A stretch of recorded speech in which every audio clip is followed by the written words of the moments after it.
पत्नी का दर्पण होता है और पत्नी पति की दर्पण होती है। ये रिश्ता ऐसा रिश्ता है जो दिल की गहराइयों से आरंभ होता है। कहते हैं पति पत्नी की जोड़ी को भगवान स्वर्ग से निर्धारित करता है।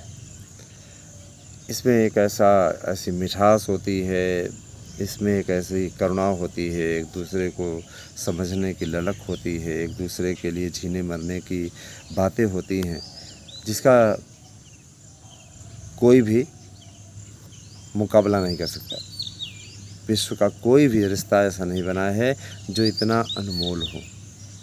मानते हैं सभी रिश्ते अनमोल होते, लेकिन किसी दूसरे घर की आई हुई महिला एक ऐसे व्यक्ति के लिए अपने हितों का समर्पण कर देती है, अपने हितों को बलि दे देती है, सिर्फ उसी को खुश देखना चाहती है जिससे वो प्यार करती है, जिससे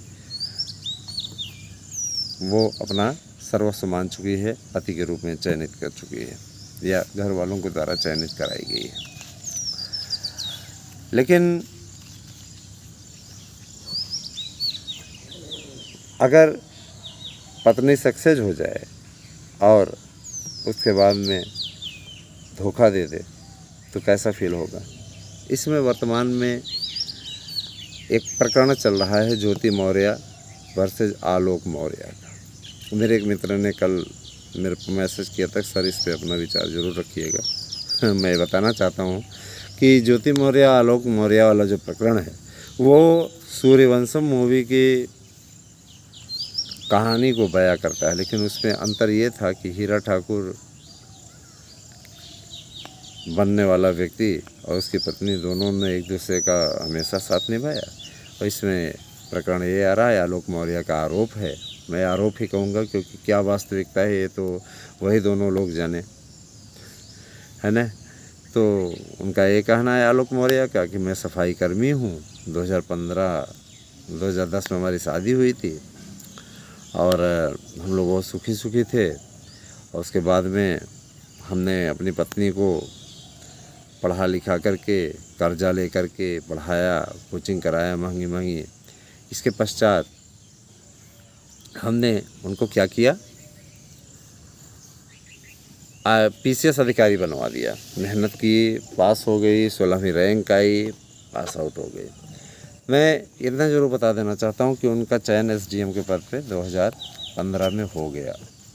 उसके बाद में फिर प्रकरण आया कि जैसे PCS अधिकारी वो बनती हैं, उनके जीवन में एक मनीष दुबे नामक सहकर्मी के साथ में उनकी दोस्ती हो गई और दोस्ती होने के बाद में आलोक मौर्य का आरोप है कि उसी की रिलेशनशिप में वो रहने लगी।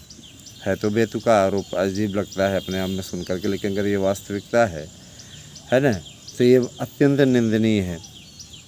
समझ रहे हैं ना।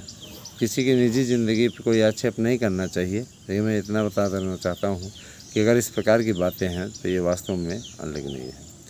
ये तो रही आलोक मौर्य की बातें जो मैंने आपके सामने रखी। अब मैं आता हूँ ज्योति मौर्य की बातों पर। ज्योति मौर्य का ये कहना था कि हमारे साथ में धोखा हुआ, हमसे बताया गया कि फलाना व्यक्ति अधिकारी है, उच्च पद पे कार्यरत है ना। बाद में कार्ड में भी उन्होंने दिखाया कि कार्ड में भी देखिए छपा हुआ है। अच्छा, एक बात ये कि उन्होंने ये कहना था कि बाद में स्वीपर निकले, है ना। इन्हें सच बताना चाहिए था। विवाह के पश्चात में पता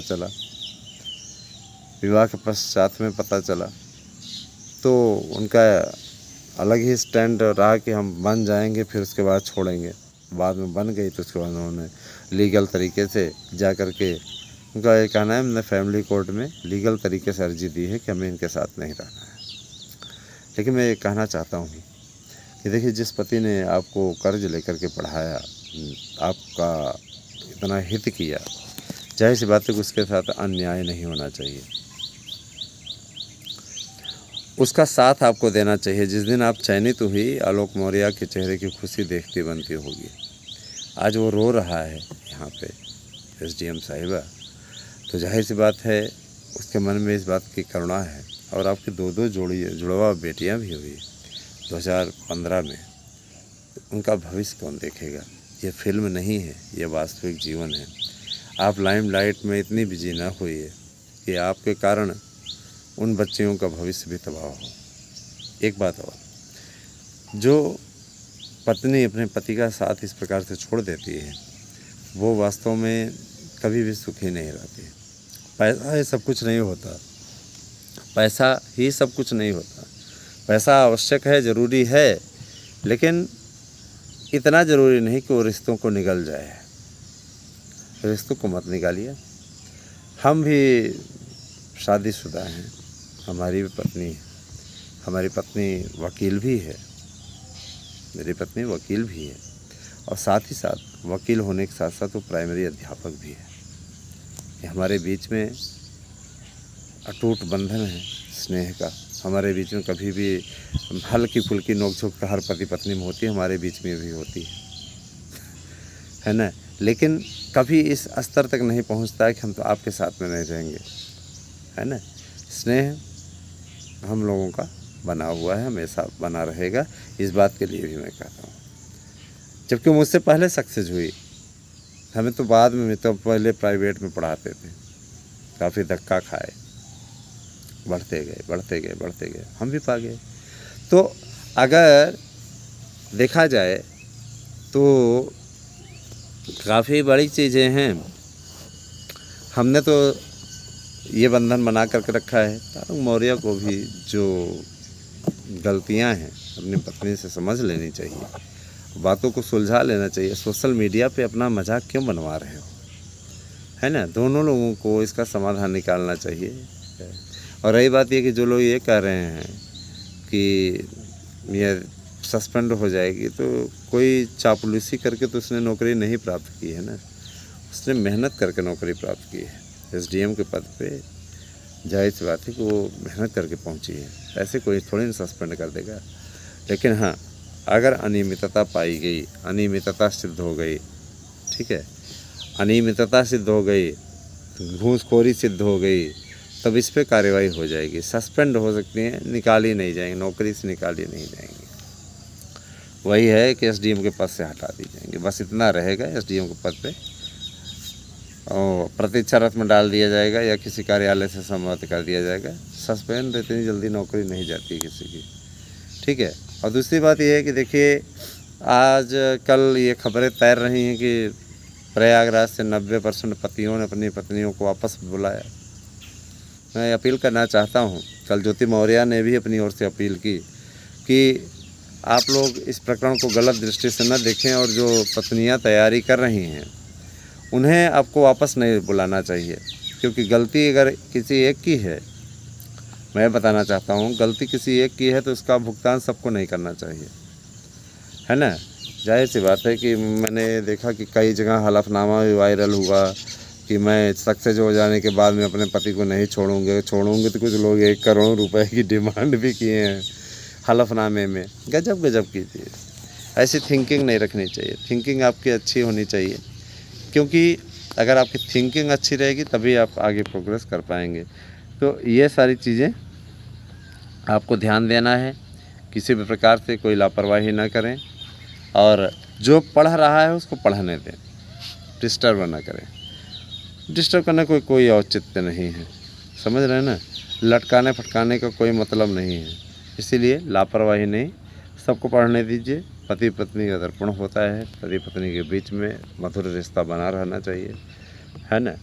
और एक चीज़ और कि फिल्म की स्टोरी नहीं है, जिस तरीके से फिल्म की स्टोरी को नया रूप दिया जा रहा है और रोज़ रोज़ ऐसे प्रकरण आ रहे हैं। मैंने ये भी देखा है कि रोज़ रोज़ ऐसे प्रकरण आ भी रहे हैं, है ना। पंडिताई करके कहीं पे पढ़ाया और जैसे ही दरोगा बन गई उसने ड्रॉप कर दिया पति को।